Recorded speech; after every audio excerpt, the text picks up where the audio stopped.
On a mysterious planet where time operates on its own quirky scale, 11 days there are equivalent to 700 Earth years. In just 33 days, this place has leaped from the Bronze Age to an advanced quantum civilization. Captain Ed Mercer of the Orville is making his rounds. He starts at Malloy's personal quarters and offers him a drink since his shift is over. Malloy, though, is ready to call it a night and declines the offer. Ed wishes him a good night and heads to John's quarters next. When Ed arrives, he finds Lamar with a girl. Ed gives them a friendly nod and moves on to Borchuse's quarters. Here, Borchuse and Clyde have just put their child to bed and invite Ed to join them for a glass of absado. Ed is intrigued and accepts. He settles on the couch as the Moa clans pour him a glass of their drink.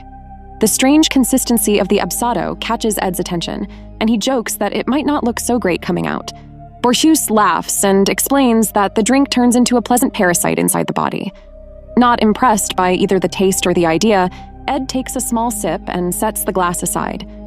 Curious about what Moklins do in their free time, Ed asks if they play any board games. Borchuse mentions a popular game among their people that might not be to human tastes.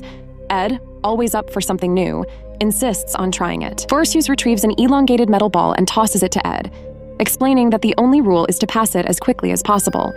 They toss the ball back and forth a few times, and just as Ed is about to ask what the game's about, one of the ball's scales opens and a knife springs out, piercing his palm.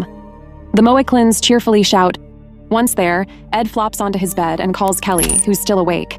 He tells her about his uneventful evening and suggests they meet up for a drink in the mess hall. Kelly agrees immediately. As they sit together, Ed opens up about missing her and suggests they should get back together. He proposes a date during the week, and she agrees. The next day, the Orville arrives at a new, unexplored star. After a rough night of drinking, Ed and Kelly are feeling pretty awful and ask for the screen brightness and all alarms to be turned down. Their attention is caught by Borchuse, who's observing a spatial anomaly that the scanners can't clearly process.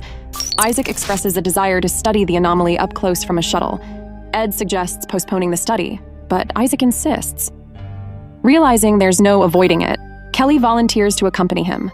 Malloy joins the group as they approach the anomaly. Suddenly, something malfunctions, and the shuttle ends up crashing into the atmosphere of a planet that appeared out of nowhere.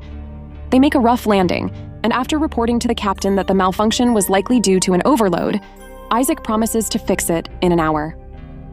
Ed instructs him to stay in contact at all times and orders the Orville crew to fully scan the unknown world. While Malloy and Isaac work on the repairs, Kelly decides to explore. Approaching the edge of a cliff, she sees that the planet has life. Below, there's a settlement that looks to be at a Bronze Age level of development. Kelly sends this information to the shuttle team and heads toward the settlement to confirm her observation. Isaac advises her to be careful and not interact with the locals, as interfering with a primitive society could have serious consequences. Descending further, Kelly hears children laughing. She turns to see two girls and tries to stay hidden. Unfortunately, she steps on a branch, which snaps. The children spot her and run away in fright. One of the girls trips, falls, and hits her head on a rock. Concerned, Kelly rushes to the child.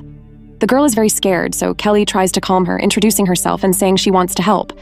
Using a special device, she heals the wound on the girl's head. At that moment, men from the settlement arrive. Realizing she's made a serious mistake, Kelly quickly returns to the shuttle. Back on the Orville, Ed and Kelly report the anomaly to Admiral Ozawa, who orders them to stay for an additional 72 hours to observe it. Kelly is surprised that Ed didn't report her interference on the planet.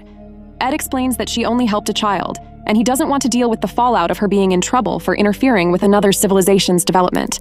12 hours later, Isaac still hasn't found any data on the origin of the world. Malloy suggests playing a game, and Borchuse proposes Lacum. At that moment, the planet disappears right before their eyes. The crew is puzzled, but Isaac has a theory. He believes they encountered a planet in a multi-phase orbit, a theory that's never been confirmed before. To prove it, they would need to wait about 11 days.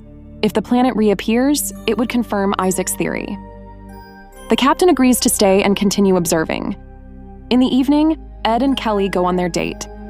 Ed's prepared dinner, but Kelly is not impressed. She's already forgotten how bad his cooking can be. Anticipating she might not enjoy the food, Ed played it safe and made sandwiches with jam and peanut butter. Despite the meal, Kelly appreciates his effort and kisses him. After 11 days, the planet finally reappears. Isaac immediately runs a scan, and the results are anything but what they expected. According to Kelly's previous report, humanity was at a Bronze Age level, But now the scan reveals a leap in architectural advancement and a significant increase in life forms. The captain decides they need to check this out in person. Ed, Kelly, Alara, Lamar, and Malloy suit up and head down to the planet. When they reach the same cliff edge, they look down to see a sprawling city that looks like it's straight out of the 14th century. The captain contacts Isaac, relaying their observations. Isaac explains that while only 11 days have passed for them, it's been 700 years for the planet. Understanding that the Union needs any available data about this world, Ed suggests they explore the city. He asks Isaac to gather information on the local clothing styles so they can blend in. Malloy points out a house a bit lower down with clothes hanging out to dry. The team decides to grab some of the garments to fit in. Just as they're collecting the clothes, a woman comes out of the house, sees them, and rushes inside to fetch her baby. She emerges with the child and kneels before Kelly, begging her to bless the baby. Initially taken aback, Kelly hesitates, but eventually agrees after the woman continues pleading. Now dressed in local clothing, the team heads into the city. As they walk through, they witness some disturbing scenes. People are being executed. Ed stops a passerby to inquire about what's happening. The man explains that these individuals are being executed for not believing in Kelly's teachings. Kelly is shocked by this revelation. Further into the city, they encounter a woman scolding her son on the street, threatening him that Kelly will take him away if he doesn't behave. In the town square, they find 3 men being punished for theft. The executioner cuts off each man's hand and declares that if they are innocent, Kelly will heal them. Kelly is about to step in, but Ed holds her back, explaining that her help might make the situation worse. The captain decides they should visit a massive central building. Upon entering, they immediately spot a statue of Kelly. Returning to the Orville, the captain briefs Admiral Ozawa on everything that happened. She's infuriated that he didn't mention the planet's reappearance in his earlier report. Ed tries to explain, but she's not interested in excuses. She orders them not to land on the planet again and instructs them to wait until the planet comes to them. With the world evolving so rapidly, Ozawa believes it's best to stay out of it. Kelly is deeply distressed, feeling responsible for the suffering on the planet and unable to do anything to help. Overwhelmed, she leaves to be alone. Kelly sits on the couch in her room, crying, when she's interrupted by a knock at the door. She opens it to find Ed and the team. The captain reveals that he has decided to disobey orders and return to the planet to help Kelly fix the situation. They head back to the main temple, where the local religious leader, Volandes, is about to publicly punish a boy accused of stealing fruit. Volandes orders the boy to be punished, but Kelly and the team intervene. Kelly explains who she is and shows them her healing device. Initially, Volandes doesn't believe her, thinking she was a deity from 700 years ago, but she manages to convince him she's just a regular person traveling through worlds. Isaac warns that in 9 minutes the planet will begin spatial displacement. Once Volandes is convinced Kelly is not a goddess, the crew returns to the Orville. Volandes is uncertain about what to do next, but feels the people deserve to know the truth. His assistant argues against revealing the truth to maintain power, but Volandes is resolute. He kills his assistant, deciding that the truth must be told. Back on the ship, they wait for the planet to reappear, hoping to confirm that they've fixed the issues. When the planet reappears, Isaac initiates the scanners. However, the results are disappointing. The planet still worships Kelly, leading to wars and deaths.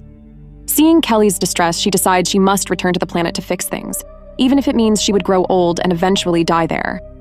Ed insists this is not an option, fearing for her safety, and that she might be harmed or locked away. Isaac offers himself as the one to stay, unafraid of the 700 years and able to return later. Realizing there's no other solution, the captain agrees. After another 11 days, the planet reappears. The crew is astonished by what they see. Humanity has once again reached a new level of development. Borkus reports that a ship is approaching, and its crew requests permission to come aboard the Orville. They have brought Isaac with them. They explain that Isaac's presence 700 years ago had a profound impact, but humanity evolved beyond the cult of Kelly. They are grateful, but assure her there's no need to blame herself. It's part of their evolution to find some form of deity. With the planet remaining on friendly terms, the Orville prepares to depart its orbit. Ed is waiting for Kelly in the mess hall. When she arrives, she tells him straight away that they cannot pursue a personal relationship. She explains that his feelings led him to break rules and orders, and that it's best for them to remain strictly professional. What do you think? Would the planet have reached such development if Kelly hadn't helped that girl? Share your thoughts in the comments below, hit the like button, and subscribe to the channel. See you in the next video.